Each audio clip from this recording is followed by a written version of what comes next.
write in shorthand where it's all weird looking? Can I write neat? Do you know how to do shorthand? I don't know how to write neat. No, shorthand. Do you know what that is?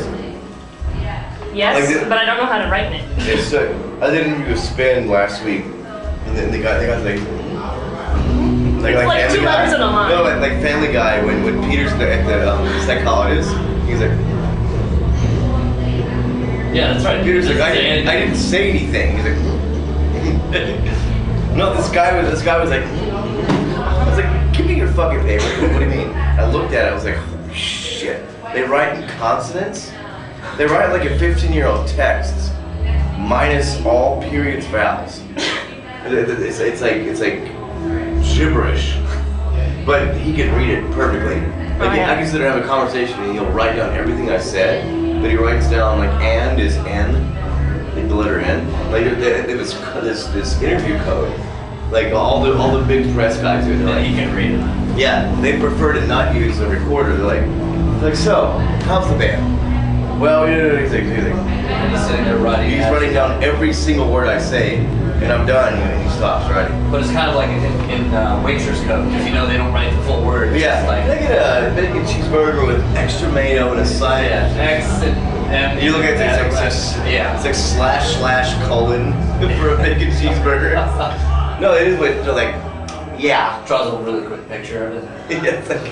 And you look at it. See, that's how I would take notes if I was a waitress. I'd like, what do you want? And I'd draw a picture. I'd be like, I don't need words. I respond to images. Well, especially in LA, you kind of have to draw pictures because the fucking cook can't read what the fuck you're writing anyway. you ever changed your order at a fast food restaurant in Hollywood? They'll hand you a rabbit or a vacuum cleaner. Can I get a bean burrito, no onions, extra red sauce? I get to the drive-thru, they hand me a tampon and a side of ranch. I'm like, thank you, that's great. Like, that's wrong. Thanks. all right. Here we go. I'll be here every week. Now it's gonna be serious. Serious stuff. There's no reason to be serious in an interview. That's true, okay. In previous interviews, you said you were trying to keep a more personal connection with your fans. Why did you do that? And what do you do? We've done that from day one. Like other bands, like not necessarily wouldn't be so reaching out to fans, like on your MySpace, like you guys respond to like every message you get. Yeah. And a lot of Facebook bands, now. you never see anything. Other bands, you're like, oh, they exist, but I'm not even in their universe. And the question is it a why? It's why do you reach out to your fans so much? Think about it. It's so logical. Not you, but the thing is, because you made a song or you made a record, or you put a band together, and you start getting heat, you start getting press heat, you start picking up ticket sales, labels are hunting you down. You're on television, you're doing Jimmy Kimmel, you're doing Letterman, you're bam, things are moving.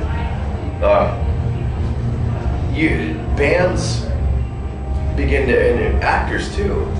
There is a piece of what happens to you that is based on your talent, your charisma, your networking skills, your personality. Your looks, your life, all those things are the foundation of the wood on the fire that begins to build this fire that people are like want to come towards and warm their hands on, right? Yeah. But the fire is not going to get started, and it will never burn ever without what? Wood, oxygen, spark. Oxygen. You can pour lighter fluid. We'll call lighter fluid hot boys, tits and ass. It's real easy. If you have a chick with tits and ass, that's a fucking case of lighter fluid.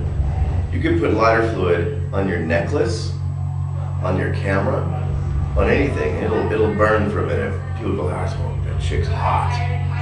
That dude's hot. Blah, blah, blah. The wood, after you pour the lighter fluid, the tits and ass, eventually will catch and burn, and will burn for many hours. And if you add another piece of wood to it, it will continue to burn for the rest of your life. The analogy is the wood are well-written and well-performed songs.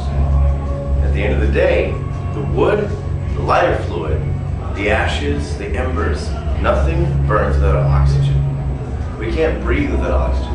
Oxygen are the people who own the pair of ears that listen and watch the music that you perform. We do not exist. Our songs, our lyrics, all the hard work on the deep side and on the shallow side does not exist without the people who listen to it and in their opinion, in their brain, they choose to say, I enjoy this. I'm going to pay money to see this. I'm going to pay money to listen to this. I'm going to pay money to wear this. I'm going to support this band. I'm going to support this band on the blogs. I'm going to email my friends. I'm going to tweet my friends.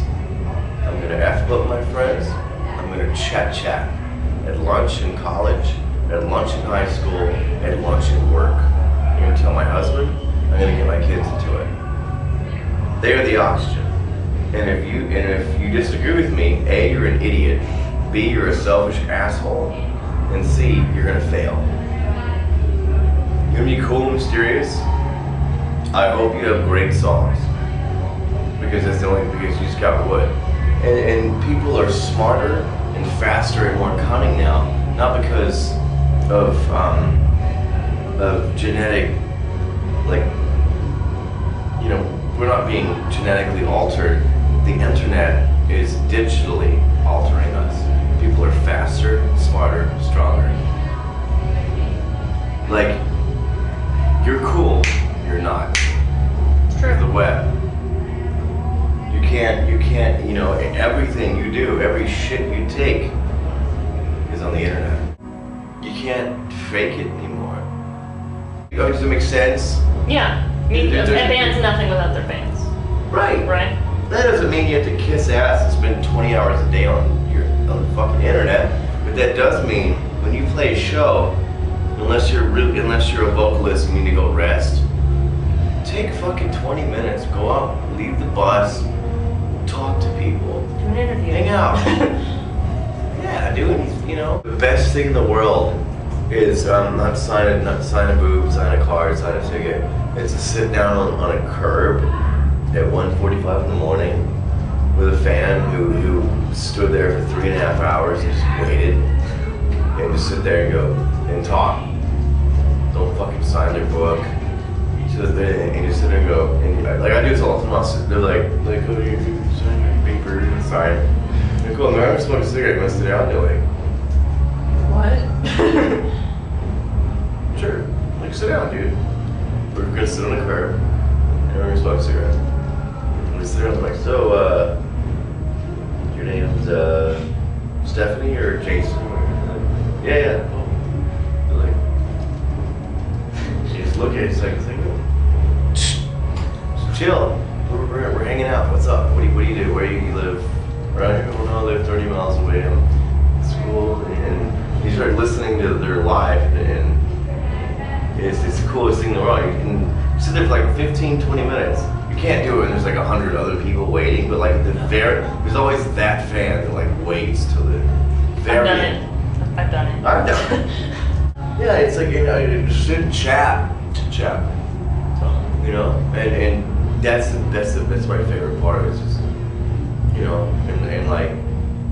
and usually the ones that wait that long are the ones who are trying to start a band, or they write songs, they play guitar. I'm a drummer, I'm a lyricist, I'm trying to be a singer. Because the ones who wait that long, they're not waiting that long to meet us. They're waiting that long because they want to be in a band. They have questions that are deeper than where'd you get your shoes. They want to know where you got your keyboard. How did you make that sound? They have always questions. I had always questions. I remember the first time I saw Nirvana. I fucked up. I didn't get to do it, but all my skater friends, we deliberately got to the show at 3 o'clock in the afternoon, just in hopes maybe they'll walk off that bus. So we're all skating around, hanging out. It's 1992, and I went on, and half my friends were there's no security, so walking in the venue. Dave Grohl walks in. He's like, "What's up, guys? You guys want to come backstage?" Brings half they're like, this Dave, And I couldn't find my friends. I find them 30 minutes later. They're like, You're like, I hate myself. yeah, I'm 16. I was so mad, but it was like my roommate, not roommate, my neighbor got to meet Dave Grohl. He talked about it for fucking 9 months. Wouldn't shut up. And you know what Dave Grohl did? He said, "Hey, do you want to come backstage?" He said 8 words to him. He gave him a bottle of water. Gave him a set list. That was it. It took about 38 seconds. He talked about it for 9 months, and I listened, and was very jealous for 9 months. And people forget that shit. People forget that shit. If I flick a pick into the crowd, it's just, I mean, as gay as that is, what if somebody, you know, you have to, I have to check myself. We're not like a big band like the Killers or but there's a lot of bands that if I met them today, I would freak out that sold 100,000 records. Like who? Like Jesus Jones, their favorite band in the world. Nice. You've probably never heard of them. Nope. Yeah. Yeah, in the pop world, they had one hit. Right here, right now. That's a good song. Yeah. That's all you know. Well, they've actually had 3 albums. They actually had 5, but we'll talk about 2 of those. Okay. No, but they had, and I had all their, I bought the fucking panties, I bought the videos, I bought everything. Did you wear them? Later. After you sit on it, we'll talk about that. No, I signed up for this is way before the internet. I signed up for the fan club. I was obsessed. That was my band. I was so into them, and not very many people were. And they had a little moment on the radio in the world of the United States. We were much bigger in England. But I will never forget that 2 years of my life that I was obsessed with my fucking band. I would have to go back to the CD store, the cassette store at this time. I didn't have a CD player. There were CDs, some of the CDs, remember the cardboard? It was this tall. Yeah, when they were the long boxes. Yeah. It was like $24.99. Waste of any kind of packaging. It made no sense at all. Materials. Yeah. And it was like, but I would wear out my cassettes. The screws would come out. They would get eaten. I would have to. The words would, like, I remember my Motley Crue Girls Was Girls cassette. Like all the words disappeared because I played it so much because the oil off my hands from putting it in my boombox. Yeah. I wore the song titles off the thing, and like that. And I bought 5 or 6 copies of each record because I literally physically wore them out from playing them. I couldn't get enough of it. I couldn't stop listening to it. There's people out there for the sounds, for Foxy Shazam, for Vicious Weapons, all the bands that played here tonight. Maybe there's 10, maybe there's 100, maybe there's 1,000, maybe there's 10,000. Who knows what the fucking number is? Who cares? There's people out there that are like, my dad beats my ass. My girlfriend dumped me. I failed my midterm, and I'm really, really upset. And I put this CD in. Yo, lady! Stop! Look back down the stairs! Seriously! Anyway. Yeah, there's people that love my band, love sounds, love music, and they come out and they go to shows. Some people are like, dude, if it wasn't for that record, if it wasn't for that song, I wouldn't be here. I wouldn't be with this guy, with this girl. I wouldn't have shook it off and went into that interview. There's stories. I have stories. Jason's got stories.